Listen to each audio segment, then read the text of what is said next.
Hi, this is Eric Boyce, CEO and Chief Investment Officer for BKA Wealth Consulting, and welcome to the June 30th installment of Charts of the Week.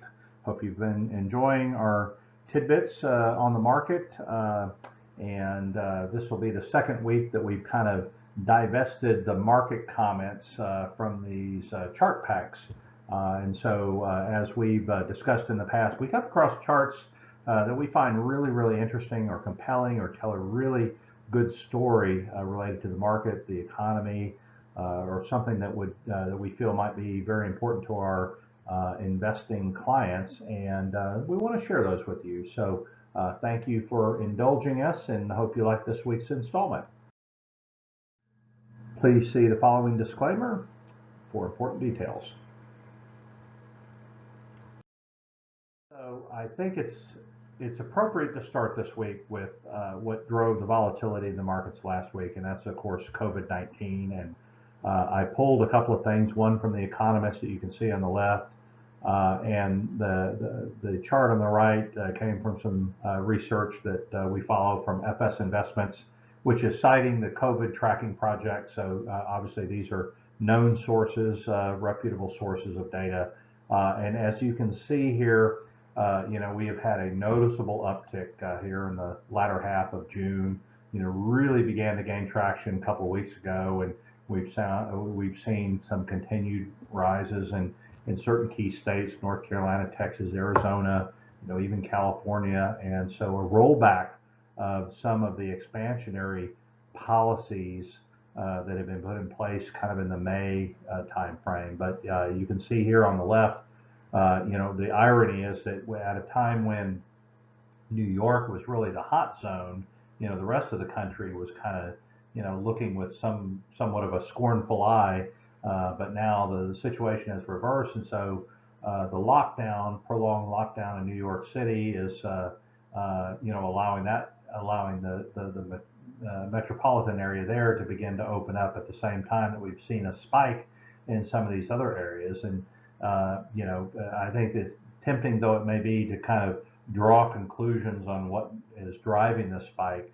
It's clear that there's more integration, there's more activity, more people getting together in common areas and not socially distancing and not wearing masks. And so you're beginning to see that kind of that political backlash now of more municipalities installing these mandatory mask wearing initiatives and things like that. But on the right, the other add-on to this, you're getting the daily case rise, which those two charts are the same left to right. But what you're additionally getting is the current hospitalization rate. And so basically from April 15th, we saw this continual decline in hospitalization, and it's only been really in the last 10 days that we've seen that hospitalization rate begin to tick back up. So this is obviously something that we're going to have to monitor, and we'll continue to get data from the COVID tracking project, but feel it's important to highlight this because this uptick, this kind of this tail up, if you will, has been a clear driver of incremental volatility in the market here in the last couple of weeks. So in this chart, just wanted to pick something that we've been talking about in our market minutes, and that's that bank deposits have really spiked. And this is the theme that is very consistent with prior recessions and certainly with prior pandemics, is that savings rates go up. And so what this is telling you is it's manifesting in larger bank deposits. So as you track across, you can see kind of this general growth in the economy, that this kind of a linear increase until you get to this pandemic phase. And that's basically, call it, after February 19th, which was the peak in the S&P 500, the interim peak at least, and you saw a lot of people begin to hoard cash. You saw a lot of companies begin to hoard cash.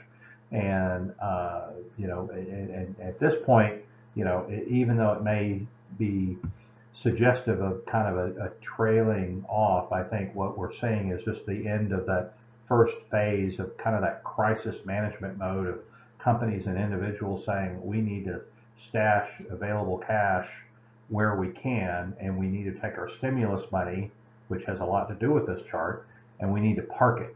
And so I think you're going to see, as more companies out in the public are raising money, they're raising debt, which cost of capital is very cheap right now. So if you are credit worthy enough and find the right lender, you can get working capital lines, you can get money to finance your security, if you will, over the next year or so. And by and large, you're going to be parking that. And the question is, how much of this balance is going to get put back into the market. But suffice it to say, there's clearly a ton of liquidity out there that's in reserve.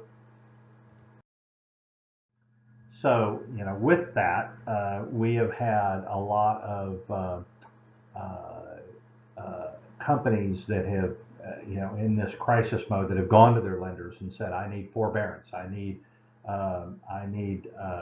changes in my loan structure that will allow me greater leverage, or perhaps lengthening of terms, or maybe going to interest only versus a fully amortizing payment, and maybe even the forbearance of having to pay certain debt service for a period of time." And those are the types of things that that you would typically see in a downturn. As you look at the left-hand side of this chart, you can see the tail end of 2009, when the financial crisis, and people working themselves out of that, companies working themselves out of that debacle. But what you have seen here is a massive spike. I mean, really unprecedented spike in the number of issuers that have sought this type of flexibility in their loan structure, and at the same time that you're seeing a lot of companies out there trying to raise debt. So it just really speaks to the dramatic and kind of this cathartic type of response that people had when when we began this manufactured shutdown. So this is a chart that plots the S&P 500 index against basically the total assets that are held in reserve, that are held at the Federal Reserve. And so, we know that, for a long time that we had banking assets, that were part of the part of the monetary policies of the Fed when they were buying assets and injecting liquidity into the economy. That a lot of that money was in turn just simply being parked at the Fed. That's what that gold bar represents. And obviously in February, that took a huge spike and began to really rise. And so you had all this flood of liquidity, all of these stimulus payments, all of these renewed Federal Reserve programs, asset purchase programs that were getting liquidity into the market, and that had a lot to do not only from a psychological standpoint, but in a real way in inflating asset prices. And so, as dramatic as you see that blue line, which is the S&P 500, dipping in response to the shock value of COVID-19, you could see the direct correlation as when those excess reserves and the value of assets in the Federal Reserve banks began to really spike, that had a very positive influence on the market. And so what this chart is trying to say, or maybe suggest rather, is that as those assets, so we went from basically the early part of March through perhaps the beginning or the first 10 days of June, when that began to ebb, that you really saw the introduction of a little bit more volatility in the S&P. So basically the S&P had recovered, something close to, 35, 40%, off the low, and then kind of stalled out a little bit. And so, this is a chart that kind of talks about talks about that relationship a little bit. So in this chart, we kind of highlight something that we've mentioned in our weekly comments for a number of weeks, and that's the influence of technology on the S&P 500 index. And you can see here, I mean, Facebook, Apple, Amazon, Alphabet, which is Google, Netflix, and Microsoft. So those 6 companies alone account for about 23% of the index. And if you add everybody else into the mix, it's about 27%, which is an extraordinarily high number. I think matched only by 1999, when technology had such an outsized influence on the market and obviously led to the bubble bursting there shortly thereafter. But here you can see, as we, really it wasn't until kind of the latter stages of 2019 that these really took off. And then a lot of these companies have benefited greatly from stay-at-home orders and things like that, streaming videos and the need for off-site and remote workspaces and things like that. So this obviously these companies that you see here tend to have much better balance sheets than the rest of the market, but it still shows you to a large degree the influence that they have had on this resurgence of the S&P 500, despite the recent volatility, but just coming off the lows off March 23rd, that these companies were highly influential in that move. And finally, we'll end on this note. A lot has been written about the future of office space coming out of COVID-19, with everyone having to work from home or work remote or what have you. And suffice it to say that that this is a trend that's been ongoing.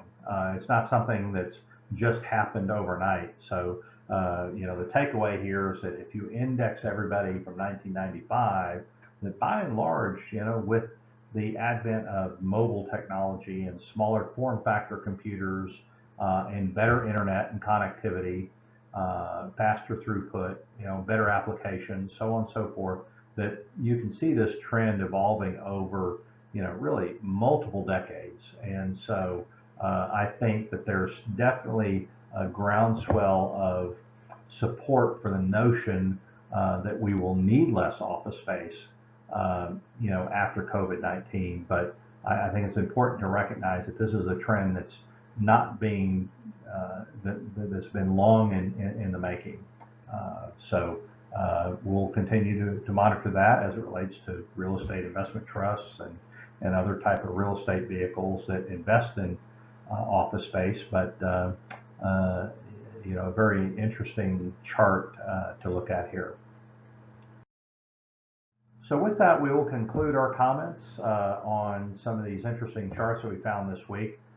We certainly welcome you to submit your own. If there's something that you see or come across in your daily reading, please send it to us if you happen to find it interesting, and it's something that we might like to share with the rest of our audience here today. So appreciate your time. I hope you have a wonderful, safe, and enjoyable 4th of July weekend, and we will be back at you next week after the holiday with some more interesting charts to share with you. Take care.